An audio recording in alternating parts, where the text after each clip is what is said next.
Hello hello. ఇది RV వాయిసా? అవునండి. This call is now being ఇది recorded. రాయచోటి న్యూస్ గురించి విలే గారు మాట్లాడినారు చూడండి. అవునండి. అది ఆమె పూర్తిగా తెలుసుకునే మాట్లాడినారా? ఏందండి రాయచోటిదా? ఆ, మేడంతోనే మాట్లాడండి ఒక్క నిమిషం. మీ పేరు, మీరు ఎక్కడి నుంచి మాట్లాడుతున్నారు? రాయచోటి నుంచే మాట్లాడతాను నేను. నా పేరు అబ్దుల్లా. Hello, hello. చెప్పండి. అది మీరు కంప్లీట్ గా ఇన్ఫర్మేషన్ తెలుసుకునే వీడియో చేసినారా మీరు? అవునండి, మీడియా గ్రూప్స్ లో ఏదైతే వచ్చిందో దాన్ని బేస్ చేసుకొని వీడియో చేసి. మీడియా గ్రూప్ లో ఏమొచ్చిందని కాదండి, ఇక్కడ మీకు వీడియో వచ్చి చూసి మీరు చెప్పినారా? అక్కడికి వచ్చి చూసే చెప్పాలా లేకపోతే చెప్పకూడదా? చెప్పకూడదు, చెప్పొచ్చు. నిజాలు కూడా దాచిపెట్టి మీరు చెప్తా ఉన్నారు. అక్కడ ఏం ఏం నిజాన్ని నేను దాచిపెట్టి చెప్పాను చెప్పండి. ముందు ఎవరు కలహారు లేపింది? ఎవరు హిందువులు. లేపారండి? ఏం చేశారు హిందువులు? హిందువులు అప్పుడు ఒక్క బుద్ధ నిర్మించుకునే టైము ఆ, సౌండ్ చేయొద్దని అన్నారు. అది కాదండి.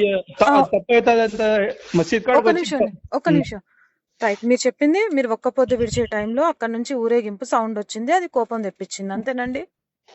సౌండ్ వచ్చింది కాదు, సౌండ్ చేయొద్దని చెప్పినాము. సౌండ్ వచ్చింది కాదు, సౌండ్ చేయొద్దని చెప్పినాము. సార్, ఒక్క క్వశ్చన్ ఆన్సర్ చెప్పండి అబ్దుల్లా గారు. ఒక్క పొద్దు విడిచే టైం అని ఊరేగింపు దగ్గర సౌండ్ లేకుండా, నామస్మరణ లేకుండా తీసుకెళ్తారా సార్? అది కరెక్టేనా? ఇప్పుడు మసీద్ కాడ కూడా శబ్దాలు చేసుకుని ఈ పక్క ఎవడైనా కానీ సార్, ఇది స్వతంత్ర భారతదేశం. ఎవరి ఊరేగింపులు ఎవరి పనులు వాళ్ళు చేస్తూనే ఉంటారు. ఇప్పుడు మేము చెప్పేది కూడా వినండి. ఇప్పుడు మసీద్ కాడ సౌండ్ పెట్టి మీరు ఎగురుకుంటా పోండి అని ఎక్కడైనా రాజకంలో మసీద్ దగ్గర ఎగురుకుంటూ పోండి, చర్చి దగ్గర ఎగురుకుంటూ పోండి అని రాజ్యాంగంలో ఉండదండి. ఒక దేవుడి ఊరేగింపు అంటే మొదలు పెట్టిన దగ్గర నుంచి మళ్ళీ ఒక నిమిషం, మీరు అడిగిన క్వశ్చన్ కి నేను ఆన్సర్ ఆరాధన చేస్తున్నారు కదా ఇప్పుడు జనాలు. ఎవరండి? దేవుడి కోసం ఆరాధన చేసుకుంటారు కదా, అక్కడ వచ్చి వాళ్ళు చేసేది కూడా అదే కదండి, వాళ్ళు ఆరాధనే కదా చేసేది. కొంచెం దూరం పక్కన వెళ్ళి చేసుకోనని దానికి తప్పదు ఉన్నదా? ఏంటండి? ఆ మసీద్ దాటుకుంటానే మీ అసలు అలా ఎలా చెప్తారండి? నాకు అసలు ఇప్పటికీ అర్థం కాని లాజిక్ ఏంటంటే, మసీద్ వచ్చిందంటే అక్కడ సౌండ్ లో ఆపేసి కొంచెం దూరం తీసుకెళ్ళాక మళ్ళీ స్టార్ట్ చేయండి అనే ఏ రాజ్యాంగంలోనే, ఇప్పుడు మీరు నన్ను క్వశ్చన్ వేశారు కదా, ఏదైనా రాజ్యాంగంలో రాసిందా పోనీ అట్లా? ఇప్పుడు మీరు చెప్పేది రాంగ్ మాట్లాడతాను. నేను రాంగ్ మాట్లాడుతున్నానా రైట్ మాట్లాడుతున్నా? అబ్దుల్లా గారు, మీరు మాట్లాడేది మొత్తం మీరు రికార్డు పెట్టారు, నేను రికార్డు పెట్టాను. మన ఇద్దరం కలిసి టెలికాస్ట్ చేద్దాము, జనాలు చెప్తారు. లేదా ఎక్కడికైనా సరే మీరు కంప్లైంట్ ఎక్కడికైనా ఇస్తానో నేను వస్తాను. నాకు తెలిసింది ఒకటే, ఎవరి మత స్వేచ్ఛ హక్కు వాళ్ళుంది. మీరు ప్రార్థనలు చేసుకోవచ్చు. మీ ప్రార్థనలకు మసీదు లోపలికి వచ్చి హిందువులు ఆటంకం కలిగిస్తే తప్పు, కానీ వాళ్ళ ఊరేగింపు వాళ్ళు మసీదుల ముందు నుంచి తీసుకెళ్లడం తప్పు కాదు. అది ఎక్కడా లేదు, అది తప్పు అనే విషయం ఎక్కడా లేనే లేదు, అది తప్పు కాదు. ఊరేగింపు అంటే, ఉత్సవాలు అంటేనే సౌండ్ తో చేసుకుంటూ వెళ్లేదండి. మాకు స్వామివారు అమ్మవారు ఊరేగింపులు అంటే అంగరంగ వైభవంగా చేసుకుంటే వెళ్ళేది. మా మసీద్ వచ్చింది మీరు కొంచెం దూరం ఆపేయండి అంటే మనోభావాలు దెబ్బతినవా? మీకే ఉంటాయా? వాళ్ళకు కూడా ఉంటాయి కదా మనోభావాలు. అంటే ఇప్పుడు మేము చేసుకుంటానికి డిస్టర్బ్ కాదా మాకు?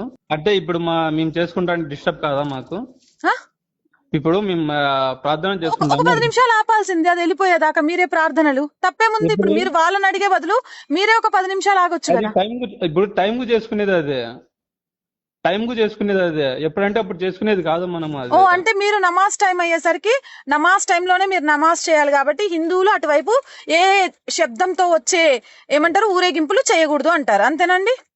మరి ఇప్పుడు మీరు అదే అంటున్నారు కదా, మీరు మాట్లాడింది అది కదా. మీకు కొంచెం పక్కకు పోయి చేసుకోండి అంటానము. ఎందుకు చేసుకుంటారు పక్కకు పోయి అని నేను అంటున్నా. ఎందుకు చేసుకున్నాడు? ఇంకా ఇరుడ్డంగా మాట్లాడితే ఏం చెప్పలేము మీకు. నేనేం విడ్డూరంగా మాట్లాడాడు, ఎటకారంగా మాట్లాడట్లేదండి. భారతదేశంలో హక్కు ఉంది. వీరభద్ర స్వామికే గాని, రాముల వారికే గాని, అమ్మవారికే గాని, మరొకరికో గాని ఊరేగింపులు చేసుకునే హక్కు ప్రతి ఒక్కరికి ఉంది. ఆ ఊరేగింపే వాళ్ళు చేసుకున్నారు. లేదా మీ మసీదు లోపలికి వచ్చి అక్కడ వచ్చి కావాలని శబ్దాలు చేస్తే మా మసీదు లోపలికి వచ్చి చేయడం తప్పు.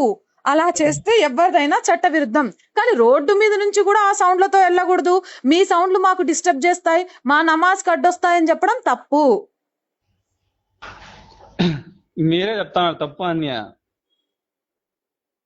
ఇది మీకే బాగుండదు ఇది అయితే నాకు చెప్పడం. కాదండి, యావత్ అవును. అందరికి బాగుంది. ఆర్ వాయిస్ ఒక్క ఛానలే దీన్ని మాట్లాడలేదు, ప్రతి ఒక్కళ్ళు మాట్లాడుతున్నారు. మీరు ఎవరు మాట్లాడడం లేదు, మీరు ఒకటే ఎందుకు మాట్లాడుతున్నారు. చెప్పారు? నేను చూపించినా మీకు? మీకు ఎన్ని ఆర్టికల్స్ ఉన్నాయో పంపినా నేను, ఎన్నిట్లలో వచ్చింది అనేది. పంపించండి.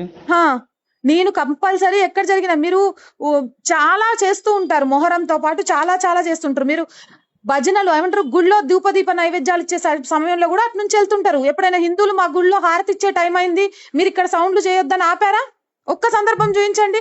పోనీ అలా ఆపారని గొడవకు దిగి రాళ్ళు రువ్వారా? ఒక్క సందర్భం చూపించండి. ఇప్పుడు మేము చేస్తాము, మీరేం చేసుకుంటారంటే మీరు హిందువులే మొదలు పెట్టింది. మేం చేస్తామేంటండి? మీరు నమాజ్ ఏమంటారు మసీద్ దగ్గర చెయ్యొద్దు, ఆపుకొని పక్కకి వెళ్ళి చేసుకోండి అని అంటే అది మా హక్కు, చేసుకుంటామని చెప్పారు. దాని మాత్రం కొట్టేస్తారా మీరు? అది కరెక్టేనా? మీరు చేసింది కరెక్ట్ అని మీకు అనిపిస్తుందా? మీ మనస్సాక్షి కనిపిస్తుందా? పోనీ ఎవరు కొట్టినారు మీకు? ముందు చెప్పినాము, దాటినాక పెట్టుకొని ఎందుకు చేసుకుంటామండి. దాటినాక, మసీదు దాటినాక, మసీదు ప్రాంగణం రాగానే ఎందుకు ఆపాలి? బయట ఎక్కడో జరిగే ఊరేగింపు మసీదు లోపల మీ ప్రార్థనలకి ఏం అడ్డొచ్చింది?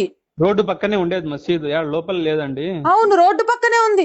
మా ఆలయాలు కూడా రోడ్ల పక్కన. మీకు విషయం తెలుసా?